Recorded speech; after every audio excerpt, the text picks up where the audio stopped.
Hello student of class fourth. अब आप अपने हिंदी लैंग्वेज में आपने पार्ट 13 पढ़ा था पार्ट 1 में, जो कि आपका कंप्लीट हो गया है। अब हम आपको नेक्स्ट पार्ट में पढ़ा रहे हैं विलोम शब्द।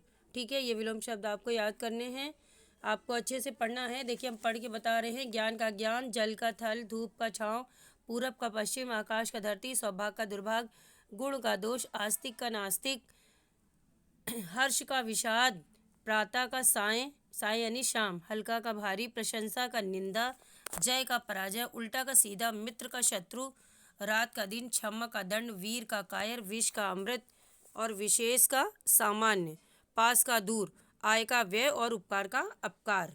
ओके, ये आपके विलोम शब्द है जो आपको याद करना है। अगले पेज पे आइए। अगले पेज अगले पेज पे बच्चों आपको हमने कुछ पर्यायवाची दिए हुए हैं। ठीक है, जैसे कि पहला, अंधकार का तम तिमिर अंधेरा, चिड़िया खग विहक परिंदा, चांद शशि मयंक राकेश, आग का पावक हुताशन अनल, माता का माँ अम्बा जन्नी, हिमालय का नगेश ग्रीश हिमगिरी, फूल का सुमन कुसुम पुष्प, धन का दौलत लक्ष्मी पैसा, बादल का मेघ घन जलद, बाग का बगीचा उद्यान उपवन, आकाश का व्योम गगन अंबर। नेक्स्ट पेज पे आइए बच्चों।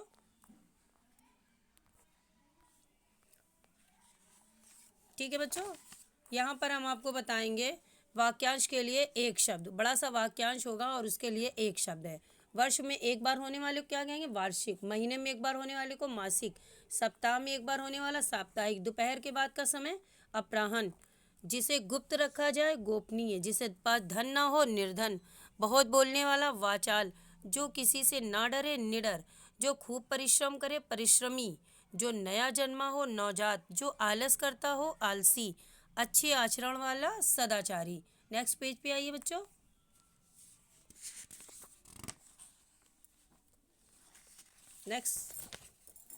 नेक्स्ट है बच्चों आपका श्रुतिशम भिन्नार्थक शब्द। ठीक है, यानी दो शब्द एक जैसे हैं, उनका मीनिंग अलग अलग है। अंश का कंधा, अंश का हिस्सा या भाग। आसमान का आकाश, आसमान असमान का जो बराबर ना हो। अतल का गहरा, अतुल का जिसके समान कोई दूसरा ना हो। कपाट दरवाजा, कपट धोखा। आदि आरंभ, आदि आदत होना। अचल पर्वत, अचला पृथ्वी, और तरफ और तथा। नेक्स्ट पेज पे आइए बच्चों।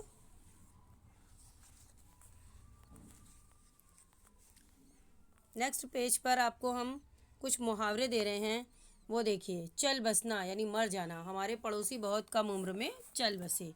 चार चांद लगना, शोभा बढ़ाना। अनम ने कक्षा 4 में प्रथम आकर पिताजी की शान में 4 चांद लगा दिया।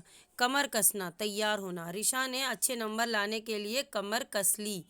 चिकना घड़ा, किसी बात का असर ना होना। दानिश किसी की बात नहीं मानता, वो तो चिकना घड़ा है।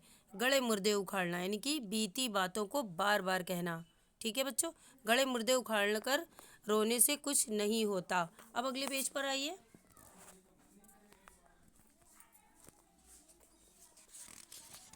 नेक्स्ट पेज पे अब देखिए बच्चों, क्या है कि हम आपको एक निबंध बताएंगे। दैनिक जीवन, मेरा दैनिक जीवन, यानी कि हम अपने दिनचर्या किस तरीके से जीते हैं। ठीक है, यदि मनुष्य निश्चित समय पर कार्य नहीं करता है तो वह समय का सदुपयोग नहीं कर पाता है। यदि हम पहले से कार्य को निश्चित करके कार्य करें तो हम अपना आसानी से हर कार्य को कर सकते हैं।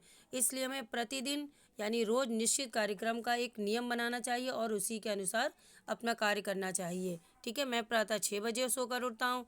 इसके बाद मैं सैर पर जाता हूँ, लौटकर स्नान करता हूँ। इसके बाद नाश्ता करके विद्यालय चला जाता हूँ। मैं प्रतिदिन निश्चित समय पर विद्यालय पहुँचता हूँ। विद्यालय से लौटकर भोजन करके खेलने चला जाता हूँ। फिर मैं हाथ मुँह धोकर पढ़ने बैठ जाता हूँ। मैं मन लगाकर लगभग 2 घंटे पढ़ता हूँ। पढ़ने के बाद मैं रात को भोजन करता हूँ। रात में लगभग 10 बजे 1 गिलास दूध पीकर सो जाता हूँ। बच्चों, ये है मेरी दिनचर्या। आप अपनी दिनचर्या इसी तरीके से एक निबंध के रूप में लिख सकते हैं। ओके बच्चों, एक पेज और है आपका।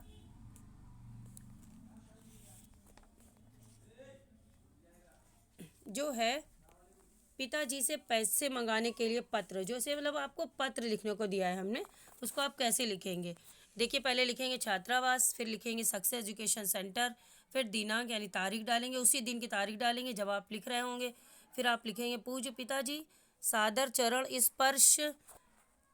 आपका पत्र मिला, मुझे यह जानकर खुशी हुई कि घर पर सभी लोग ठीक हैं, मैं भी ठीक हूँ, मेरी पढ़ाई अच्छी चल रही है। इस बार परीक्षा में मैंने अच्छे अंक पाने के लिए बहुत सारी मेहनत की है। गणित व विज्ञान में मेरे अच्छे नंबर आए हैं।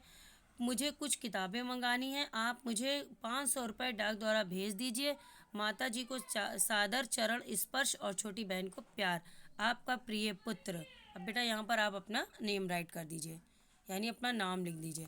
अब आपका ये जो हिंदी लैंग्वेज का कोर्स है वो कंप्लीट होता है। ओके बच्चों, अच्छे से याद कर लीजिएगा, आपका एनुअल कोर्स ख़त्म हो गया। ओके।